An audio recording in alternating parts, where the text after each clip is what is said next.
welcome to Advisory Opinions. I'm Sarah Isgur, that's David French. And do we have a show for you? We're going to burn some flags. We're going to talk about the dinkus.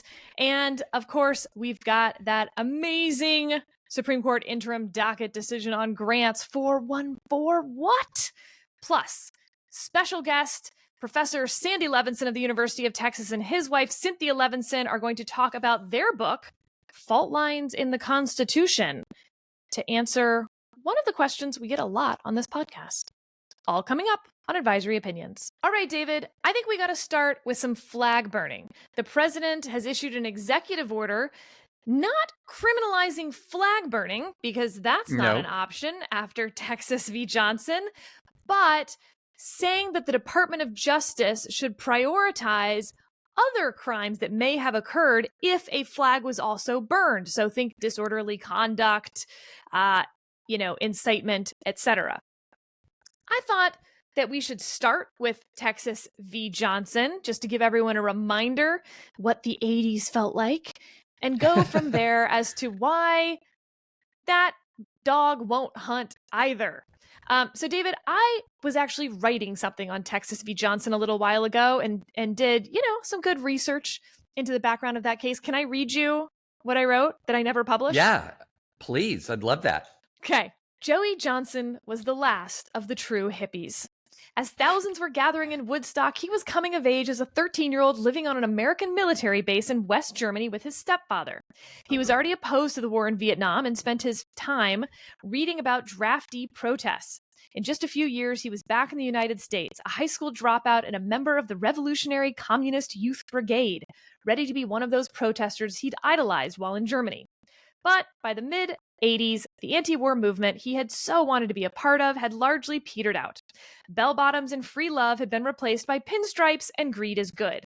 Michael J. Fox, as the precocious Alex P. Keaton, was the perfect encapsulation of a new conservative generation rejecting the worn-out liberalism of their parents. Joey Johnson didn't care.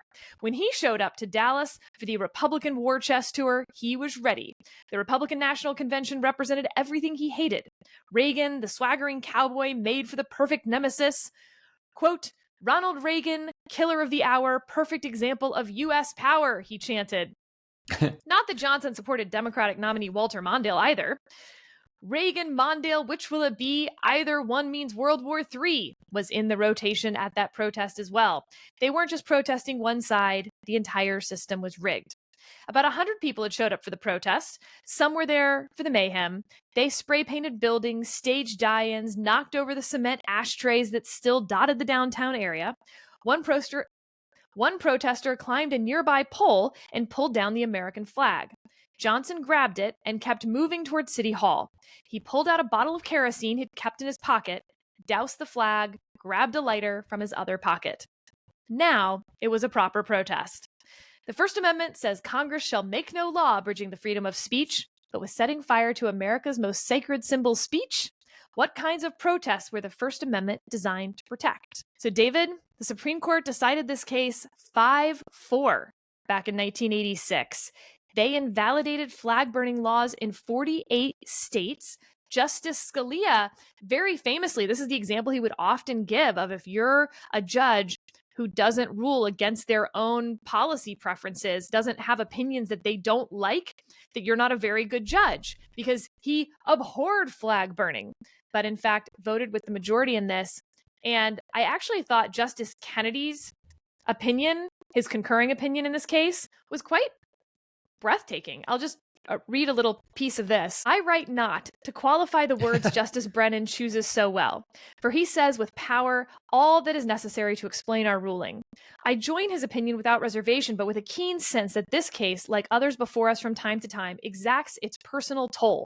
This prompts me to add to our pages these few remarks. The case before us illustrates better than most that the judicial power is often difficult in its exercise. We cannot here ask another branch to share responsibility as when the argument is made that a statute is flawed or incomplete. For we are presented with a clear and simple statute to be judged against a pure command of the Constitution. The outcome can be laid at no doors but ours. The hard fact is that sometimes we must make decisions we do not like. We make them because they are right. Right in the sense that the law and the Constitution as we see them compel the result. And so great is our commitment to the process that, except in the rare case, we do not pause to express distaste for the result, perhaps for fear of undermining a valued principle that dictates the decision. This is one of those rare cases. Our colleagues in dissent advance powerful arguments why respondent may be convicted for his expression, reminding us that among those who will be dismayed by our holding will be some who have had the singular honor of carrying the flag in battle, and I agree that the flag holds a lonely place of honor in an age when absolutes are distrusted and simple truths are burdened by unneeded apologetics. With all respect to those views, I do not believe the Constitution gives us the right to rule as the dissenting members of the court urge, however painful this judgment is to announce. Though symbols often are what we ourselves make of them, the flag is constant in expressing beliefs Americans share, beliefs in law and peace, and that freedom which sustains the human spirit. The case here today forces recognition of the cost to which those beliefs commit us. It is poignant, but fundamental that the flag protects those who hold it in contempt. For all the record shows, the respondent was not a philosopher, and perhaps did not even possess the ability to comprehend how repellent his statements must be to the Republic itself. But whether or not he could appreciate the enormity of the offense he gave, the fact remains that his acts were speech, in both the technical and the fundamental meaning of the Constitution. So I agree with the court that he must go free. David, is Texas v. Johnson a great decision, an abomination, or, as Justice Kennedy describes it, one of those really hard things the court is bound to do? That's a really great way of framing the question, Sarah, because I think there's a lot of variable responses to this that are very variable based on how you view the flag. And I get sentimental about what the flag represents. I don't get sentimental about the flag itself. And so I have never really found this flag burning issue to be one that really excites it gets me excited and angry. I'm much more sort of sentimental about this decision as yet another amplification of the principles that the flag stands for. And so I think of this decision as one of the really good decisions in American constitutional law. And I think it's interesting to look at the lineup of the judges or the justices. So this is not your typical lineup back in the day. The majority is Brennan, Marshall, Blackmun. Okay, so those are three very left-leaning members of the court. Scalia and Kennedy. So you run the whole gamut from the most conservative, arguably, to the most liberal members of the court, with the swing justice at that one of the two swing justices at the time on the opinion as well. Now, who's in dissent? Rehnquist, White, Stevens, O'Connor. That's a cross-ideological dissent. And so it's very interesting to me that it came out the way that it did. It's very interesting that it was the lineup that it had. But here's my question back to you, Sarah. If this case comes before the court today, which I don't think that it will, I don't think they're going to take flag burning again. I think any sort of controversy around Trump's EO is going to tap out in the circuit court level. But if it came to the court today, is it 8-1? Wow. And you know who the one is. You know who the one is. First of all, is it 8-1? I don't think it's a question of 8-1. I think it's a question of 7-2. You're presuming Justice Thomas as the one. Yeah. But Justice Alito has had really interesting decisions on the difference between speech, valuable speech that the First Amendment was intended to protect, and non-valuable speech.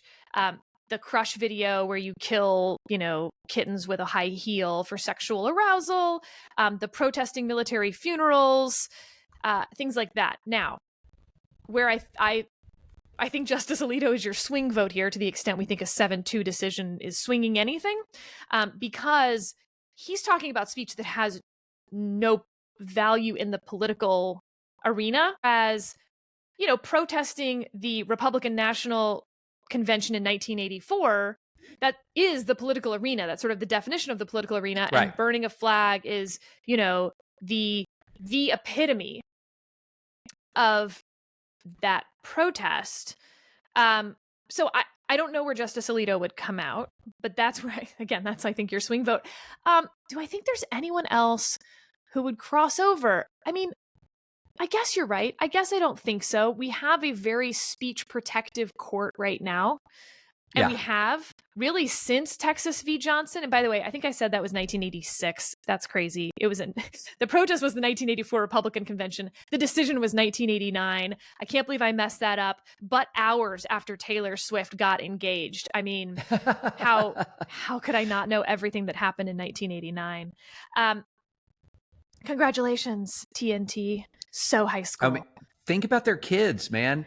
We're going to have the first linebacker pop star. It's going to be incredible.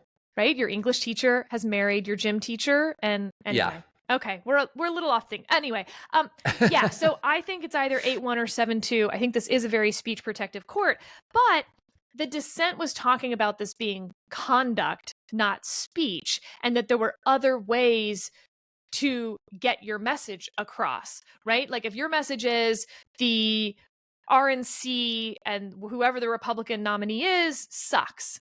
You don't have to burn a flag to do that. That's conduct. You can write an op-ed or scream it at the top of your lungs or all these other avenues. And that was their reasoning for why these 48 state laws could be upheld. That to me is like one of the scarier options, is like, as long as you have some other avenue, we can ban your method of communication. So yeah, I think it is demanded by the First Amendment, because I don't think the, like, as long as there's some other way to do it, we can shut off this way to do it works. But I hate it. I mean, I very much ascribe to Justice Kennedy's, like, this is demanded by the Constitution, but it's worth a moment to say this is abhorrent. Like, that's not how you should express your dissent. I also will note that I think burning the flag has been cheapened over the course of those 30 years since that decision as well. Like, now it's like no big deal. So it's sort of like curse words. You keep having to find new shock value, if you will. And that makes me sad also, weirdly, that burning the flag no longer even is, the highest form of showing one's disagreement. I remember, and Sarah, I've been looking for this, and this is a call to listeners for help on this. But I remember that when the flag burning argument was raging in the 1980s, and I remember George H.W. Bush, one of the things he was running on was calling for an amendment to the Constitution banning flag burning, which at least he's asking for an amendment, which would make it unquestionably unlawful to burn a flag without. Would you vote for that amendment? No, and so he campaigns on an amendment to burn the flag, and I have a memory. I remember watching this, and maybe I'm hallucinating because I haven't been able to find it. Maybe this is a post hoc hallucination, but I remember a Dennis Miller monologue on Saturday Night Live where he talked about this. And as I remember it, and he actually brought in flag burning as a sort of a concept of that we believe so clearly in our right to free speech that we will sacrifice our most sacred symbols, our most sacred national symbols, to embody that right to free speech. And it was so, as I remember it, it was so powerful, and I've been trying to find it, and I have not seen it since. And so hopefully I'm not just making this up, but the substance that I remember of essentially saying that this freedom of speech, that is the essence, and that freedom of speech as one of the first liberties in the First Amendment, not the first liberty, that's free exercise, but one of the foremost liberties in the very First Amendment to the Constitution, really does embody what our republic is about, more than the fabric of the flag itself. And I always found that to be just an incredibly persuasive argument. And it really swayed me in the moment when, if you go back to late 80s, early 90s, that's probably the peak of when I would have called myself, like a law and order Republican.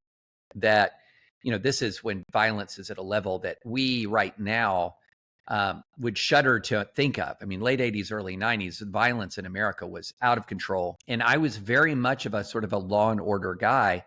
And that possibly mythical Miller monologue meant a lot to me in sort of parsing this.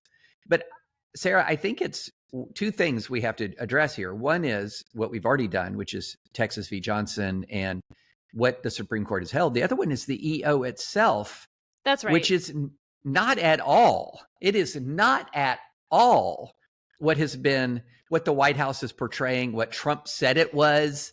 It's nothing like that. And so we've got to dive into that, because this is EO. I'm not even sure what it does, to be honest. All right. Why don't you walk us? Do you want me to walk us through the EO? Do you want to walk through the EO? I can just read. Let me just read Section 2A under Measures to Combat Desecration of the American Flag. So great. The very first part of it is waxing eloquent about our great American flag. Okay, so that's first part of it. Number 2, or Section 2, Measures to Combat Desecration. The Attorney General shall prioritize the enforcement to the fullest extent possible of our nation's criminal and civil law acts, or civil laws against acts of American flag desecration that violate applicable content-neutral laws while causing harm unrelated to expression consistent with the First Amendment. Okay, that's the key language right there. It's basically saying, if you can find an example of American flag desecration that we can prosecute for reasons not related really to the American flag desecration, then do it. So, for example, if you have someone burning an American flag in national park land where there is an absolute prohibition against lighting fires, right? Well, then you're prosecuting somebody for lighting fires, not for desecrating the flag. So what they're trying to... Even that has a problem, as the Supreme Court has explained in McCullen v. Coakley in 2014, that even if there, and I'm going to take this from Eugene Volok's write-up on the Volok conspiracy, even if a restriction on speech outside abortion clinics, for instance, is facially content neutral, if the police do not enforce it equally against clinic escorts, and instead selectively target anti-abortion protesters, such allegations might state a claim of official viewpoint discrimination. So in your fire example, for instance, if someone next door lit a fire to warm their hands and this guy burned a flag at the national park and they only are enforcing the no fire rule against the flag burners, nope, that doesn't work either. So when it comes to prosecutorial discretion, discretion's fine. It exists. You cannot prosecute all the crimes. We don't want to prosecute every single example of someone breaking the law. However, if you are using that prosecutorial expression in a non-content neutral way, yes, of course, that's a no-go too. So, and just to explain the McCullen, right? So it said like there's a safe zone around abortion clinics where nobody can have speech of any kind, which, first of all, I don't know how these are still in existence just with a Supreme Court that favors speech. The whole genre of abortion carve-out zones seem weird to me, but that's where we are right now. So like it's like a 150-foot buffer zone around an abortion clinic it was a buffer zone. And what was happening is if you were an anti-abortion protester who was within that buffer zone, you were getting arrested. If you were a pro-abortion escort who was, encouraging someone on their walk-in, like, you're making the decision for your family, whatever else they might have been saying, they weren't getting arrested. Nope, said the Supreme Court in 2014. And so compare that to flag burning. And again, David's example is great, hate crimes, whatever. But like, as long as you're telling prosecutors to prosecute it for content-based reasons and for viewpoint-based reasons, you just undid your whole EO there. Yeah. I mean, if you have a situation, let's say there is a no burn warning at a national park because of wildfire conditions, and you walk in and there's 9 campfires and 1 flag burning, and you arrest the flag burner and you leave the 9 campfires untouched, you're going to have a problem, right? Because you obviously made a viewpoint/content-based distinction in your law enforcement. And so, yeah, you're absolutely right.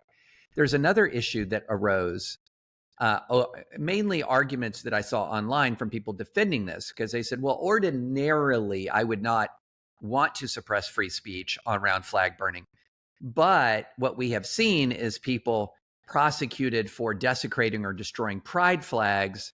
So the American flag is no less sacred and is more sacred than the pride flag. And if you're being prosecuted for desecrating the pride flag, well, then you should be able to be prosecuted for desecrating the American flag. It's a facially compelling argument until you realize their examples are people desecrating other people's pride flags.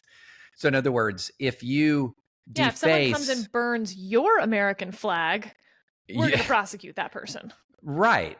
But the issue is not the flag burning so much as it is the destruction of another person's property. The burning your stuff problem. Yeah, there's under American rule of law, you don't get to burn my stuff, right? If I paint a mural, you don't get to deface my mural, okay? And by the way, this came up, speaking of murals, there is a 2023 decision by Judge Rao on the DC Circuit, friend of the pod, Judge Rao. And that was about the Black Lives Matters protest. And I bring this up because we hear a lot about prosecutorial discretion only going one way.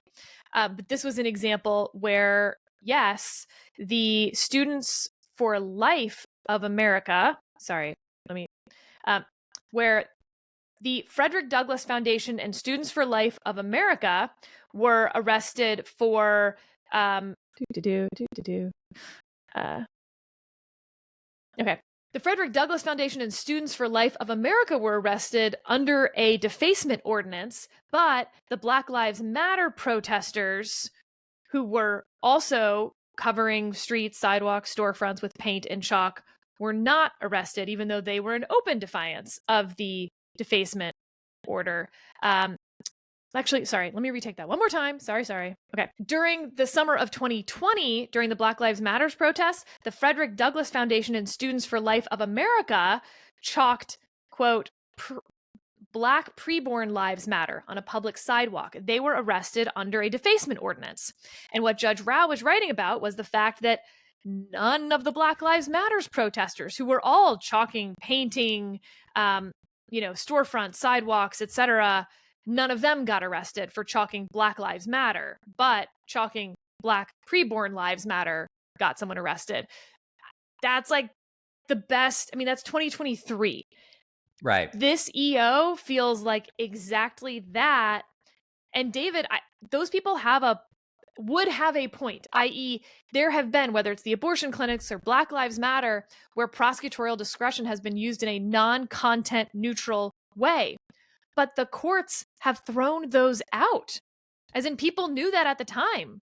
So I'm not great with the fact that they were arrested in a non-content neutral way, they were prosecuted in a non-content neutral way, but we have judicial opinions on this. It wasn't like nobody noticed. Yeah, exactly. And then it's also a good opportunity to bring up what is a hate crime, actually, because this is another issue where there's an awful lot of confusion. Because thanks to Supreme Court authority, there is really no such thing as a crime that is criminalizing hateful speech. However, hate crimes exist, and where they are constitutional is they essentially have to be a modifier of a pre-existing crime. So in other words, if you have vandalized something, that vandalism is the crime.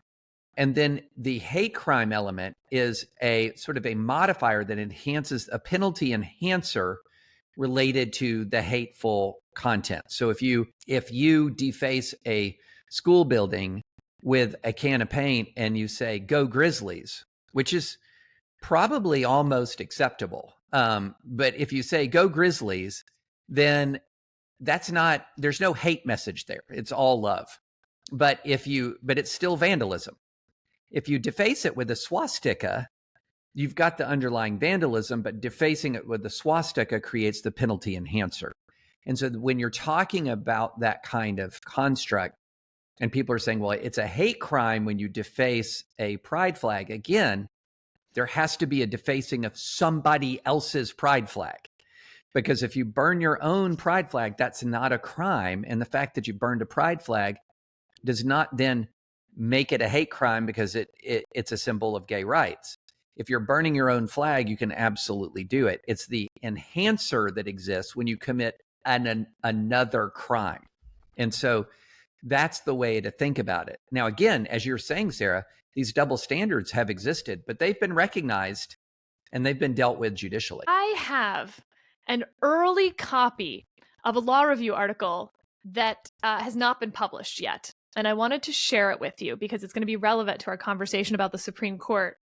I'll read you some of the introduction here. Universal injunctions, single judge districts, the shadow docket, lurking in the background behind these and other legal boogeymen is something far more sinister. The dinkus. Derived from the German ding, meaning thing, a dinkus is a typographical symbol that is used to indicate a minor section break. So, David, it's like those 3 asterisks that you see between, like, right before the conclusion paragraph or whatever. The dinkus is ubiquitous in today's legal writing, but that wasn't always the case. Over the last 25 years, the dinkus has exploded in use, both by judges and by practicing attorneys. It comes in a variety of shapes and sizes, and, if used properly, can be a powerful tool to guide the reader from one idea to the next. Because of its flexible utility and ease of use, the dinkus has become the darling of the legal writing community, and especially of appellate practitioners, that most aristocratic subsection of legal authors. This author cannot help but wonder if we've gone too far. What if, by embracing the dinkus, we've lost the ability to craft an effective transition simply by using words? Masters of the English language that we claim to be, shouldn't we be wordsmithing enough to tell the readers when we're moving on from a subject without resorting to foreign symbols?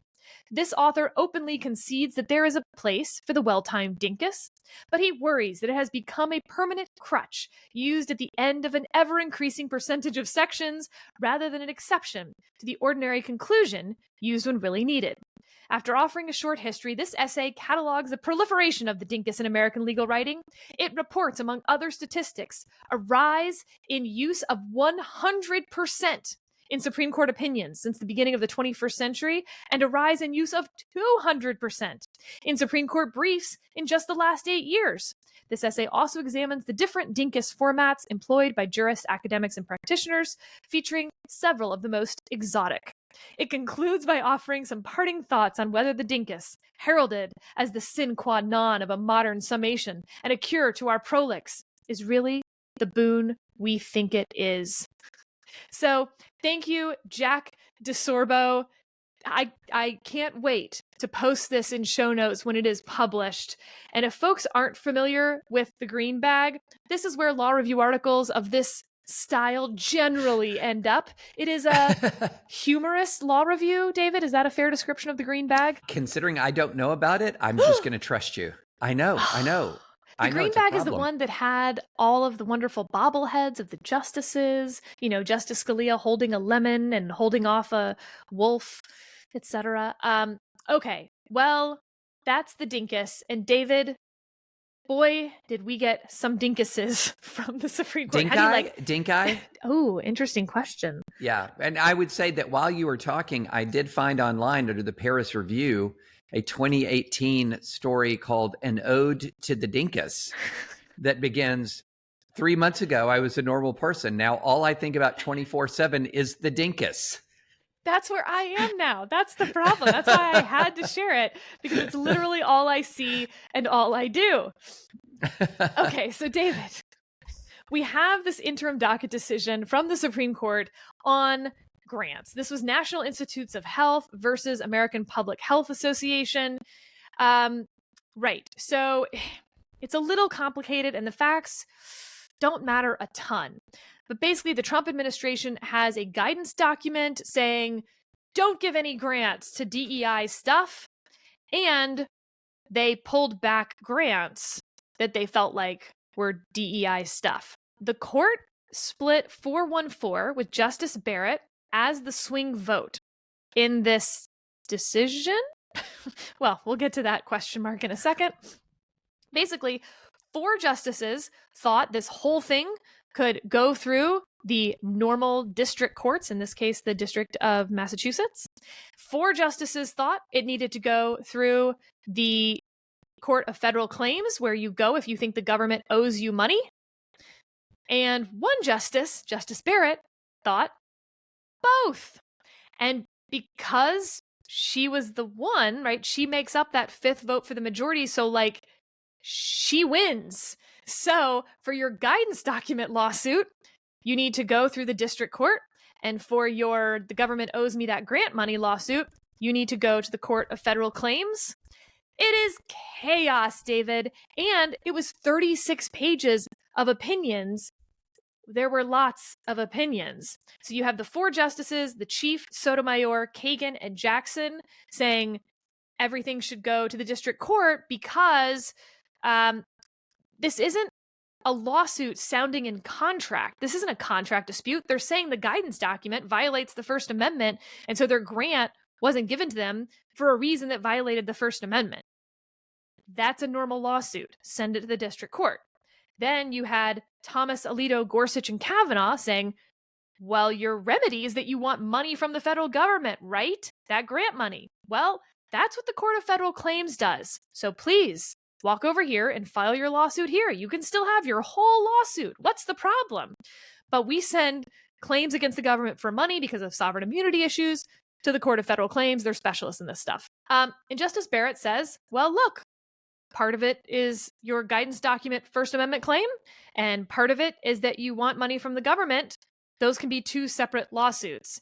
You then also had a concurring opinion by Justice Gorsuch, signed on to by Justice Kavanaugh, saying, why aren't these district courts following our decisions, and getting real mad? Like, I feel like I can see the stomping and the red face and the steam coming out of their ears, Looney Tunes style, as Justice Gorsuch gives examples of what he believes are district courts ignoring the Supreme Court's interim docket decisions, because, of course, there was a California decision about grant money previously. David, I'll just tell you that, like, I found that concurrence a little bit weird when you have a 4-1-4 decision to yell at a district court for getting this one wrong, when Gorsuch didn't even get it right. He's on the losing side. In fact, arguably everyone is, except Justice Barrett. There is then a Justice Jackson something. Is it I don't even know. Are we calling that a dissent? Hold on real quick. Okay. And then there's a separate Justice Jackson concurring in part and dissenting in part that nobody joined, which is many, many pages long. In fact, it makes up the bulk of the 36 pages. It's 21 pages, where she, again, stomping, steam coming out of the ears. I believe the money quote here was, Calvin Ball jurisprudence with a twist. Calvin Ball has only 1 rules. There are no fixed rules. We seem to have 2. That one and this administration always wins. David, reactions. So, okay, time out real quick. I forgot I actually have a hard out in 6 minutes. So, okay, we'll do our best. Yeah. Okay. So, so many. What we're seeing here, I think, is the real difficulty in resolving really important issues on an expedited docket where there is real confusion about what previous decisions on expedited dockets mean. That we really are in a position where where haste seems to be trumping coherence in some of our Supreme Court decisions. And I do agree that, a lot of this haste is working to Trump's favor at the moment, but part of that is due to the unique nature of the cases that are coming before the court right now, which are very much related to sort of the scope of Article 2 powers, the unitary executive, what that first sentence of Article 2 really means, where there is definitely a view of many of the conservative justices that long predates Trump and Trumpism of a more expansive view of executive power. So this is one of those instances where sort of MAGA law and traditional conservative sort of originalist jurisprudence has some Venn diagram overlap, but that's not being made super clear because these cases are not super clear. And so when I read this, the ultimate 414 outcome made a degree of sense to me. In other words, wait, should this ultimately, if this is damages, does this ultimately go to the Court of Claims? That's a resolution that makes sense to me. But we just seem to be digging deeper down a rabbit hole of partial resolutions, partial decisions, quasi-precedent, under-explained. And we're beginning to, I think, reap the consequences of sort of a cascading series of underexplained decisions that are preliminary and could be revisited in several months. And so it's hard to really parse and sort what is the coherent jurisprudence emerging here, which is another reason why I found that concurrence kind of lambasting district courts to be a little, made my head, cock a little bit. Like, are we sure there's a reason to scold these folks?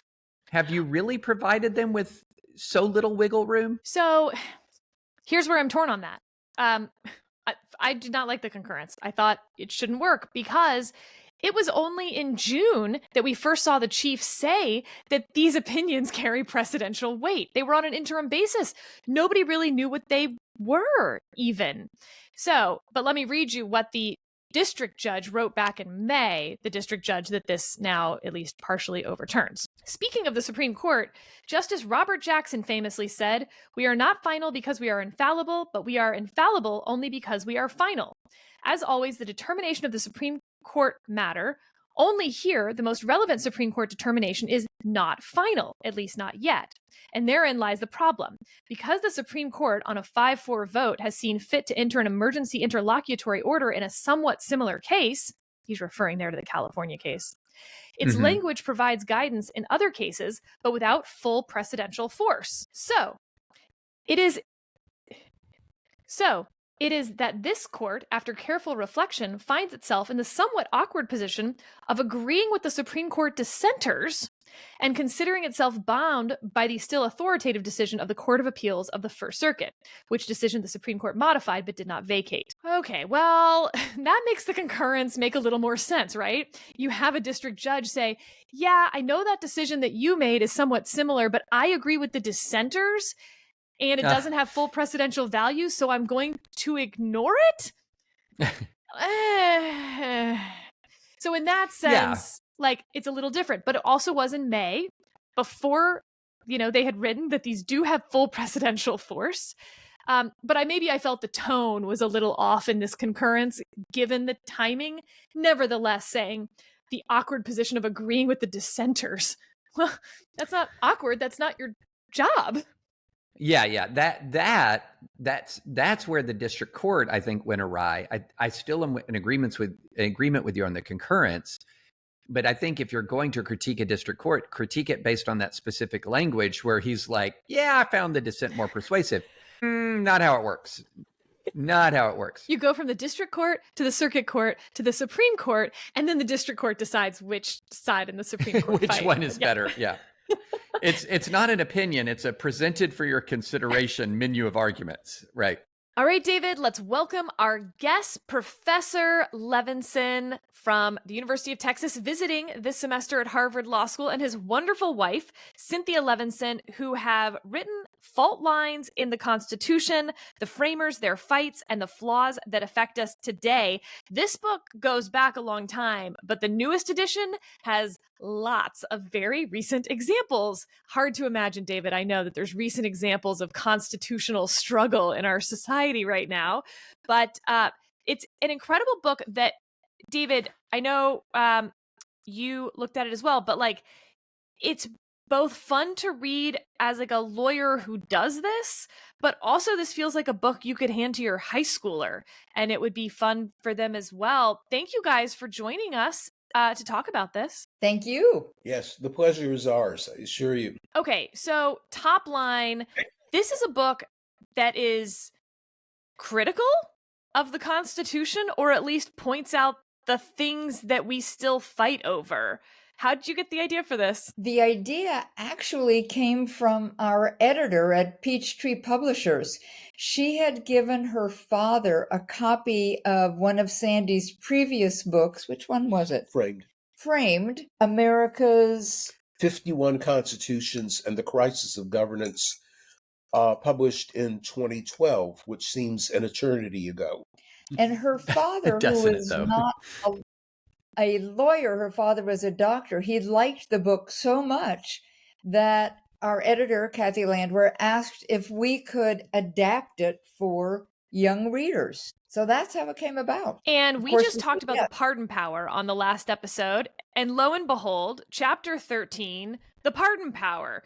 Do you want to give us your top line on the fault in the Constitution with the pardon power? Well, like much other parts of the Constitution, and David had a wonderful column in the Times, I think this past Sunday on this, the Constitution presupposes a kind of character and trustworthiness of public officials, most importantly, the president.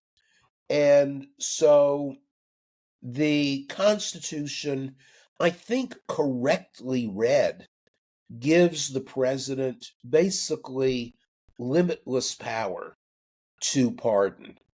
And Hamilton in, I think it was Federalist 77 or 76, it doesn't matter, has a very good defense of the very broad pardoning power.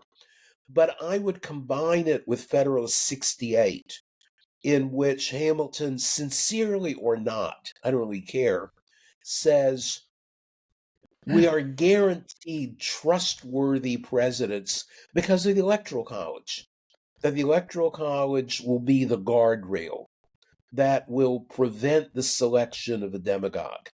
It obviously hasn't worked out that way. But what it means is that even an untrustworthy president really has limitless power on pardoning. And I think we now believe that's a fault line, borrowing from the geological metaphor, that as somebody who went to Stanford for law school, I can speak about the reality of denial. Stanford is built literally on top of the San Andreas Fault.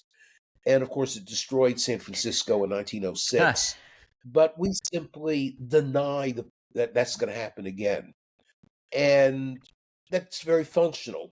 So we spend most of our time denying that there are fault lines in the Constitution because we like to say things have worked out all right.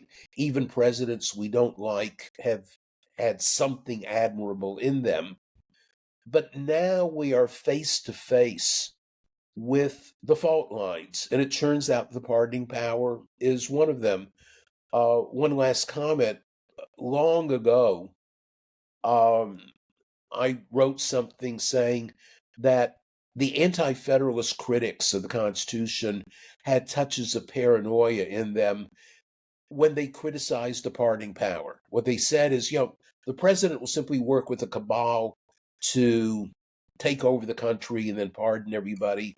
And at that point, I said, no, that's just hysteria. Now it seems something much more worth discussing and worrying about. That's what fault lines do. We ignore them until the tsunami comes. Yeah, Professor, I'm glad you said that, because I do feel like we are in a moment where a lot of these fault lines are emerging. There's this saying that my son's basketball coach had that I've used on this podcast before, is explaining to kids why they're pressing full court every second of the game, in spite of the fact that it's exhausting them. He said, pressure bursts pipes. And I think you're seeing that principle at play in our current moment. Pressure is exposing some fault lines. And we've talked a lot about the pardon power, but you raised something very interesting about the Electoral College. And that is, whatever we have now, the Electoral College we have now, is not what was envisioned by the founders. They envisioned something like a super committee meeting of very wise figures in the body politic. And so you could see how that would be a firewall against a terrible person if you did have the Electoral College as envisioned. We don't have that at all. Do we see any value in the current Electoral College system, which is, I think, should be acknowledged, very different from the Electoral College system as envisioned in the original Constitution? Yeah, I can answer that very quickly. No, I see no value in the current Electoral College system. I knew that But I was will coming. say I did not ask a question I didn't know the answer to. But I will say one other thing. Cynthia and I don't engage in founder bashing. That is to say, everything decided in 1787 made sense in 1787. The people I bash are ourselves, who are unwilling to think audaciously in the way that the framing generation did. Instead, we think reverentially of what they did far more than they themselves did. They did not believe that they had gotten it just right. There Okay, I'm certainly going to are defend the Electoral people. College here. Sorry, go ahead. Go ahead, Cynthia. Well, I was going. There certainly are people who. Yeah, I think. Sorry, Sandy has a sore throat, and probably he was stirring the honey in his tea, is my guess. Okay. Yep. Yeah. No more. Do we need to re-record anything? No. Yep. No. Done. Okay. Yeah, I mean, there are people who defend the Electoral College.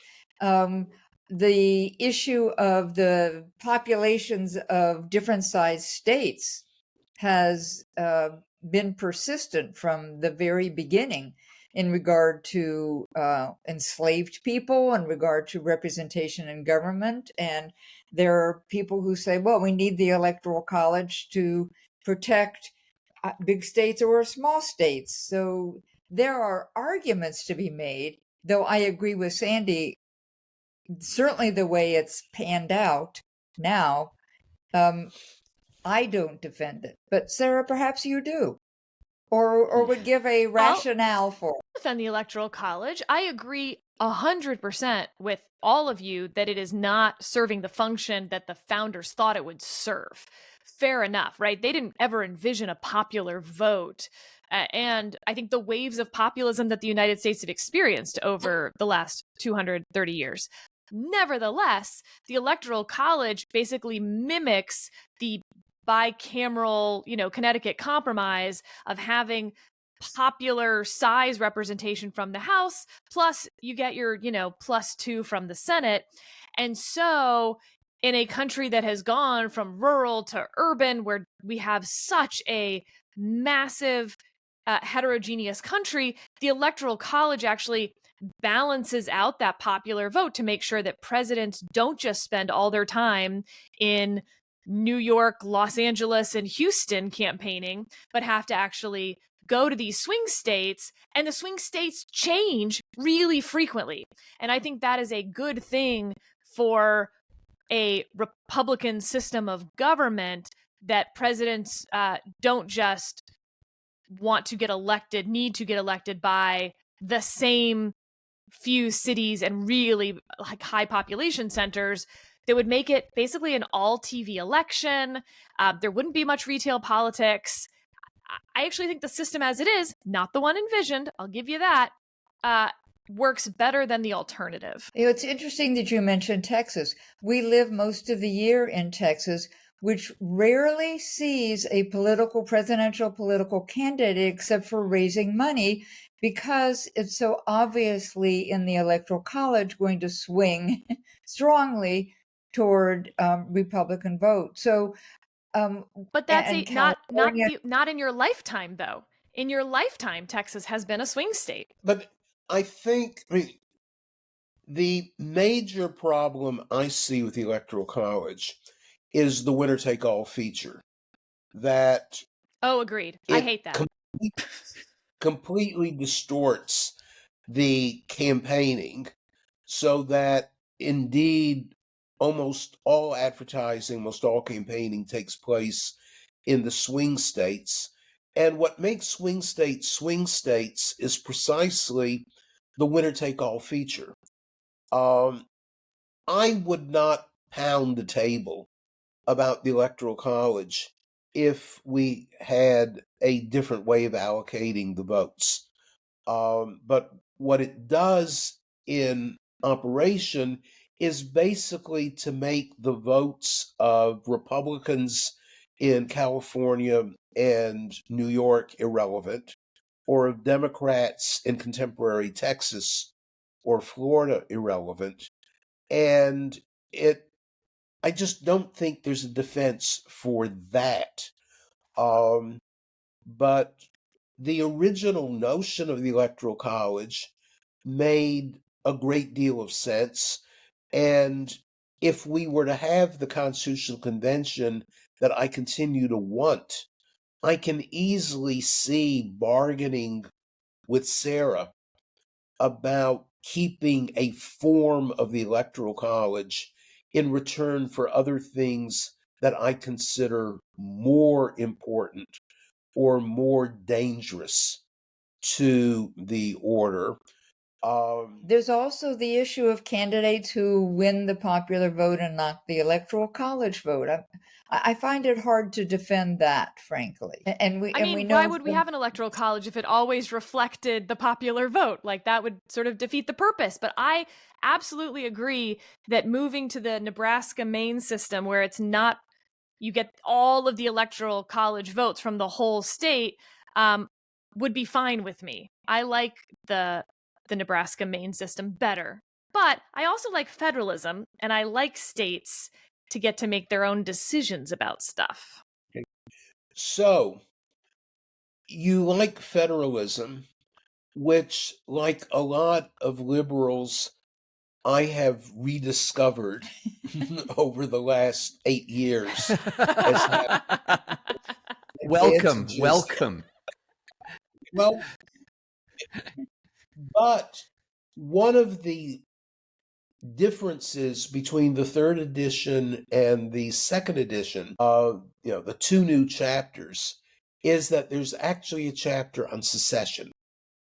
And it happens to be the case that I'm just finishing an essay on secessionism, because I do think that what explains federalism as a political phenomenon is the existence of a diverse population. And where people basically don't trust one another very much. They might not like one another all that much, but federalism offers a way to live together in a somewhat uneasy relationship. But maybe as with presidential pardons, you expect on people adhering to conventions, forbearance, knowing the limits. But it does, I know that David has written a book on secession, and I do think that the arguments for federalism, when pushed, and I don't mean this critically, when pushed, end up taking you at least to considering seriously the issue of secession rather than dismissing it out of hand as unthinkable. And that's why I think you raise a great point there.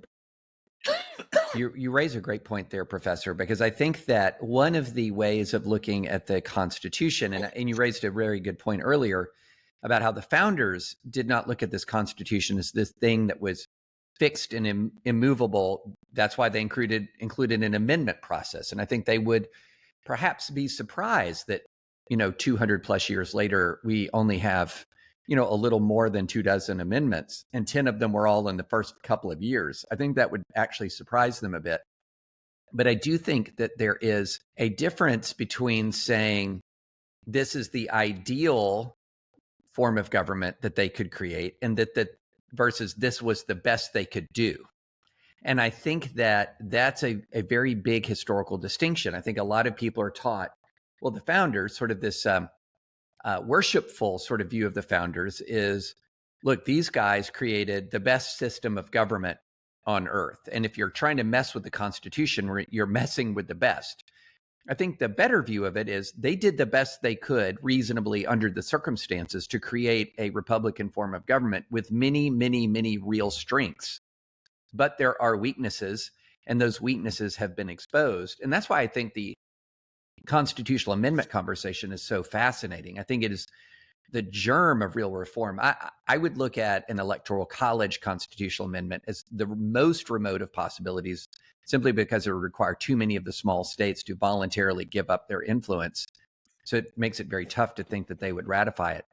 But I do think there is a way that it is absolutely still respectful of the founders to say, okay, after 200 plus years, this was the best you could do under those circumstances. We have new circumstances and we can do better now. And I think that conversation is really important to have. Now, let me engage in one additional bit of promotion for the book, that one of its distinctive features, and I regret to say how distinctive it is, because I think it counts against the American Legal Academy, that the higher you go in the pecking order, the more you're likely to believe there's only one constitution in the country. And so we spend a lot of time in the book talking about state constitutions. And if you look at the American states, as we rediscover the importance of federalism, you discover that there have been about 235 state constitutional conventions over the last 200 years. And most states have had multiple constitutions.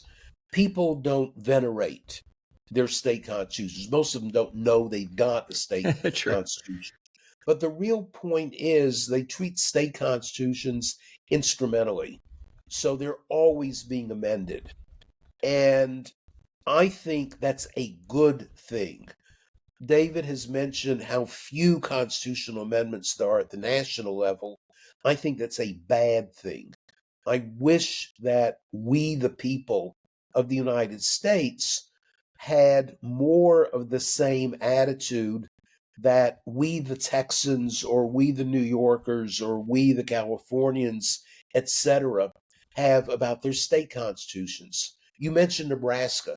Nebraska was one of my favorite states because in 1934, we, the people of Nebraska, came to the rational conclusion they didn't need a Senate. And so they just abolished it. And you've got the unicameral. And whatever one thinks of Nebraska, it seems to work just fine with a unicameral legislature. Now, I think Texas is too big to be unicameral, and therefore the United States is way too big to be unicameral. But states ought to be studied more at elite law schools.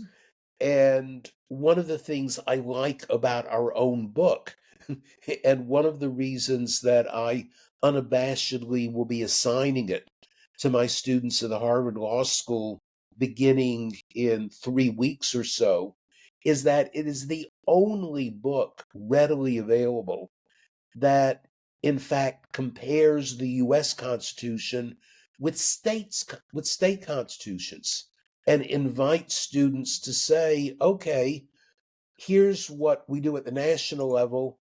Here's what Texans do. Nobody living in Texas, and Sarah comes from Texas, can take the idea of the unitary executive seriously. That's not the Texan way. It turns out to be not the way of 95% of the states, which have so-called unbundled executives, decidedly ununitary executives. Students ought to know about that and really ought to debate why it is that almost all states separate the governors from the attorneys general, and whether it's really such a great idea that the attorney general is the president's hand-picked person, and it can include his brother. The most disgraceful appointment in my lifetime was Bobby Kennedy to be attorney general. I would like to, as long as we're talking about some unusual aspects of the book, I would like to add, we talked about the Electoral College, which in terms of issues regarding the Constitution, controversial issues, is in a way low-hanging fruit. I am not a lawyer. I learned a tremendous amount from Sandy and from, the talking to people, reading a lot as we did to research the book. I suspect that many readers are not aware of the background for issues that are very current right now. For instance, emergency powers, the status of Washington, D.C., we have a chapter about each one of those that goes into how they came about, what the framers were thinking at the time, what has evolved since then, that sort of thing. And even though for people may well be aware that, we hope people are aware that every state, regardless of the size of the population, has 2 senators, I think it's likely that many readers are not aware of how that plays out, what the implications are for our politics today. So the example we give in the Senate chapter is the pervasiveness of corn products, including corn syrup, in the American diet, because the 10 senators from the small, low population upper Midwest states grow a lot of corn, and they have an effect on agricultural subsidies. So we think there's value in a number of different chapters of the book, and I can say that honestly because I learned so much about it. Professor Sanford Levinson and Cynthia Levinson, thank you so much for writing this. I thought it was a fun read. As you say, there's sort of something in this for any constitutional literacy level person. If you're just wanting to start learning about the Constitution, this shows you where the fault lines are and where the interesting arguments are of things we could change in our Constitution if we wanted to get the political will to amend it. But it also has, at the end of every chapter, how states do it, how other countries do it. I just thought it was an incredibly fun read all the way up and down the constitutional levels, Harvard Law School down to at least high school, and maybe some fun conversations even in junior high as a family. So thank you guys. This was a real treat.